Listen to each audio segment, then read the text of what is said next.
Influencer, our series with the world's digital thought leaders, the people creating the trends that we're all talking about. Our Influencer segment is presented by AT&T. Check out the AT&T Samsung Infuse 4G. We're taking Twitter questions on our phone. Hop on your phone, get connected, and join the conversation. Our influencer today, which I'm so excited about, he is a rapper, artist, producer, blogger, book club leader. He also had an amazing performance this past week at the MTV Movie Awards. Lupe Fiasco. Hello, hello. So you have over 600,000 Twitter followers. Does it change your engagement with fans and your empowerment as an artist? I'll put it like this. You can put up something and you can have 600,000 fans and what have you, and you put up a link and for something, right? And like, people don't really go to it. You would think that it would be like, you would think that it would be like, oh, people really didn't read that at all. You know, they didn't go through it at all. And you used it a bit with Atlantic Records when they were holding your album, getting your fans to protest for you. No, I didn't do that. Okay, I didn't get my fans to protest. They protested. That's the amazing part of that whole process, was I didn't ask my fans to do anything. I didn't ask them to protest or petition. They took it upon themselves to do that. You know. Did it actually work? Hell yeah, it worked. Even though they still got a release date, the fans still protested.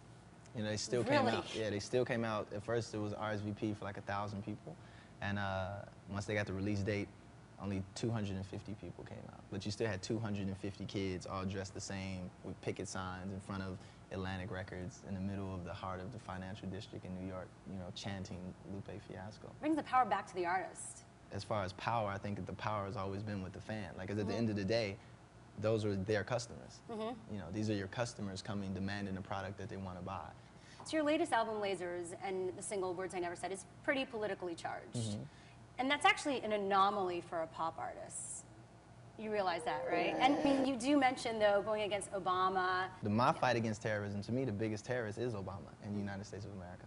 You know, so for me, it's like I'm trying to fight the terrorism that's actually causing the other forms of terrorism. You know, the root causes of the terrorism is the stuff that the U.S. government allows to happen.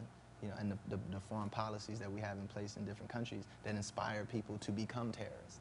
You know, and it's easy for us because it's really just some oil, which we can really get on our own. So who are you looking to vote for? No, in the 2012 presidential race? I don't vote. Oh, you don't vote? No, I don't vote. Really? No, I don't vote. I don't get involved in the political process. Because it's meaningless, to be honest.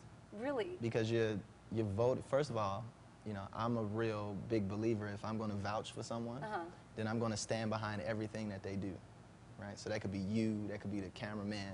Like, if I'm going to say I stand behind this person and write on a piece of paper that says, hey, I stand for this person, then I have to take responsibility for everything that he does, because that's just how I am as a human being, right? So politicians aren't going to do that, because I don't want you to bomb some village in the middle of nowhere. You know, so what if no one voted? What would happen, though? Who knows? Let's try it out and see what happens. And you're also very into charity, beyond all of this. I know Kenna, well, Summit on the Summit, and you were involved with that, and then also Resurrection to Haiti.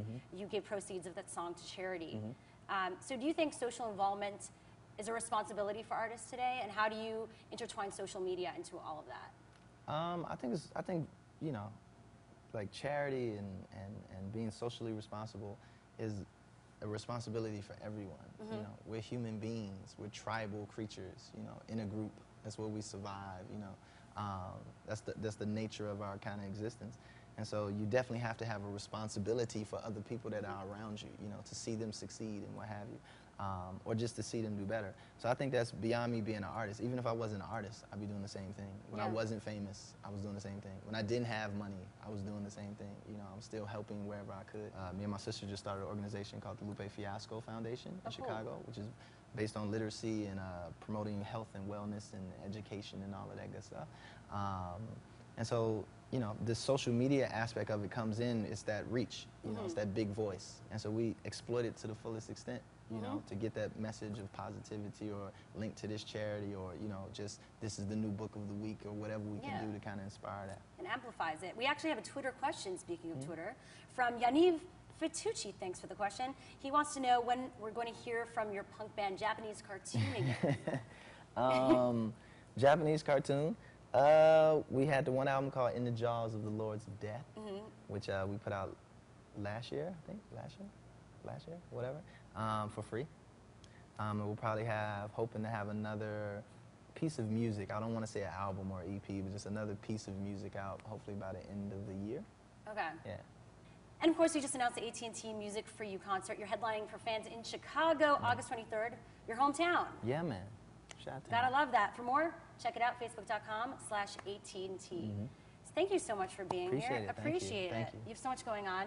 And you can download Lasers online legally. Yeah, legally. Legally. That's Legally. the key word. The mixtapes will always be free. That's Okay. another thing. My mixtapes will always be free. But please, pay for the album. There you go. And check them out at Lupe Fiasco on Twitter.